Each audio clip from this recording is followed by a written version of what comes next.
Hello, welcome to today's devotional from the Psalms. As you can see, I'm not in Grimsby, I'm not even in the UK, I'm in Dakar, the capital of Senegal in West Africa. Both my wife Moira and I are serving God here in Senegal. We're both members of Grimsby Baptist Church, but at the moment we're here in Senegal in West Africa. Today I'd like to share with you some thoughts from a few verses in Psalm 46. In verses 1 and 2, the psalmist writes, "God is our refuge and strength, a very present help in trouble. Therefore we will not fear, though the earth gives way, though the mountains be moved into the heart of the sea." And then in verse 10, God says through the psalmist, "Be still and know that I am God." We're not sure who wrote this psalm, but what's clear is that the psalm was written in the midst of troubled times. He writes very poetically and powerfully about the frightening times that the nation is experiencing. He says in verse 2, "We will not fear, though the earth gives way, though the mountains be moved into the heart of the sea." And then in verse 6 he says, "The nations rage, the kingdoms totter." Sounds a bit like the world we're living in at the present time, doesn't it? The whole world has been shaken up because of the coronavirus pandemic. It's like the whole world has been hit by an earthquake, a medical and economic earthquake. And we're all feeling it. But in the midst of these troubled times, God's message to the world, God's message to us is, be still and know that I am God. That He is a God who is our refuge and strength.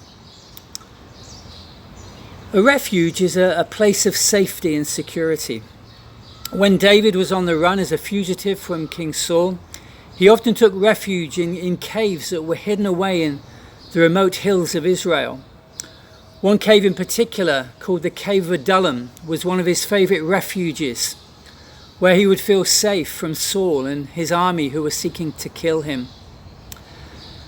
And many of us today are literally taking refuge in our homes, trying to hide ourselves away from an invisible enemy, the coronavirus. We know that it's dangerous out there. The virus is out there making people sick and killing hundreds every day. But in my house I feel safe. It's my refuge. But the psalmist says that ultimately it is God who is my refuge. With all my self-isolating and taking refuge in my home, I know it's not guaranteed that I won't get this virus. It's not guaranteed that I won't die. In fact, I know that one day I will die. Ultimately, my life is in God's hands. In January 1812, Henry Martin, a missionary to Iran, wrote this in his journal. "It was a year when an epidemic similar to the coronavirus was sweeping through the world, including Iran, and killing thousands." He wrote this, "To all appearance, the present year will be more perilous than any I have seen. But if I live to complete the Persian New Testament, my life after that will be of less importance. But whether life or death be mine, may Christ be magnified in me. If He has work for me to do, I cannot die." That last phrase is often paraphrased as, "I am immortal till Christ's work for me to do is done." I am immortal until Christ's work for me to do is done. And that's so true, isn't it? God is the one who's going to decide when He's going to take me home to be with Himself.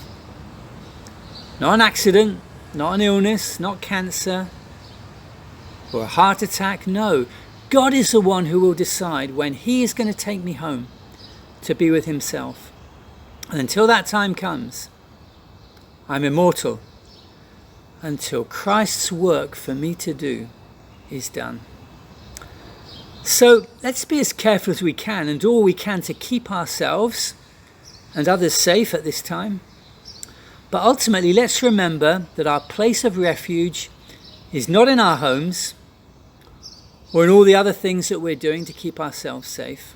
No, ultimately, our place of refuge is God. God is our refuge, says the psalmist. God is our refuge. So be still, says God. Be still and know that I am God. That I am your refuge, I am your strength. And so knowing this, we can say, therefore, we will not fear. Let's pray. Oh Lord, help us during these troubled times to be still and know that you are God. To be still and spend time getting to know you better, a God who is great, a sovereign God who is in control of all that's happening to us. A loving God who's holding us in your hands. Lord, you are our refuge. You are our strength. Therefore, we will not fear. Amen.